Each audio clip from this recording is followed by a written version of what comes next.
Hello guys, in today's video I'm going to show you how to download your Hamster Kombat application, and to do this and to have this on your account.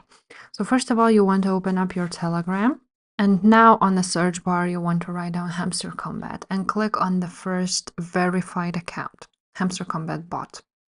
Click on it, and now you will need to go ahead and enter start as I did, /start, or it may be a button there. So once you have clicked on it, you want to go ahead and click play. And now it will basically just connect with your phone number, and that's it. That's how you connect. Now you will see here all daily rewards where you can complete some tasks and get a lot of coins. There's also some mini games, daily combos. Also, there's an option to earn. So again, earn more coins.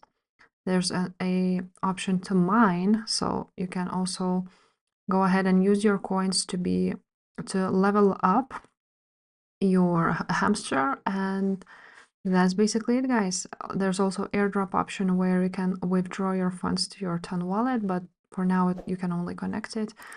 And there's also some options to earn some points. So that's basically it, guys. If this video was helpful, make sure to subscribe, and I will see you next time. Bye.